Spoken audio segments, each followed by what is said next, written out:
होणार असं काहीतरी म्हटलं जातं, मन की बात होणार असं म्हटलं जातं खरं. चला सर, या देशांचं कशा प्रकारे आभार मानाल, कारण त्यांच्या जे का सर न्यायाधीशांच्या जे का बोलण्यावरून हे सगळं उभं राहिलं त्यांच्या नाही, सोनम वांगचूक यांना धन्यवाद आम्ही दिलेच आहेत, कारण मधल्या काळामध्ये ते स्वतः येऊन मला भेटूनही गेले होते. त्यांना तिथून त्यांचं अपहरण करण्याच्या 1-2 दिवस आधी मी त्यांच्याशी फोनवरून बोललो सुद्धा होतो. मी स्वतः त्यांना विनंती केली होती, पण सोनम वांगचूक त्यांच्या उपोषणावरती ठाम होते. 26 दिवस एका विषयासाठी उपोषण करणे ही साधी गोष्ट नाही आहे, आणि ज्यांनी या युवकांच्या पाठी आपली शक्ती उभी केली त्या सगळ्यांना मी धन्यवाद देतो. आणि एक गोष्ट नक्की की आता यापुढे या देशात आपण हुकुमशाही करू शकत नाही, आणू शकत नाही, हे ह्या एका घटनेने अधोरेखित झालेलं आहे. ज्या वेळेला हुकुमशाही करण्याचा प्रयत्न करेल त्यावेळेला हे तरुण त्याला चिरडून टाकल्याशिवाय राहणार नाही. उद्या जो आम्ही सगळेजण तिथे आहे ते ह्या संपूर्ण तरुणांचं खऱ्या अर्थाने अभिनंदन करण्यासाठी म्हणून तो तिथे जल्लोष होईल.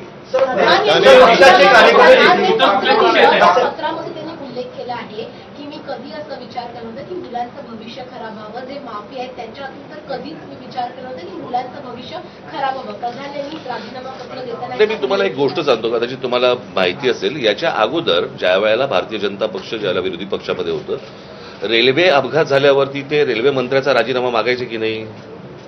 रेल्वे मंत्री बसला असायचा का ड्रायव्हिंग सीटवर? बरोबर की नाही?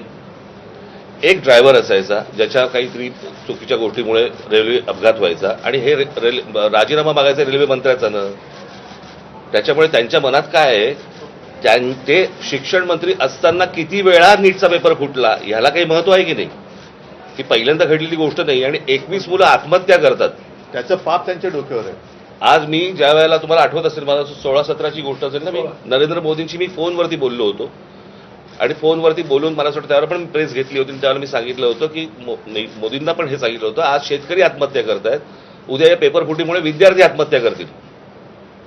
हे मी 2017-18ला बोललो होतो त्यावेळेला,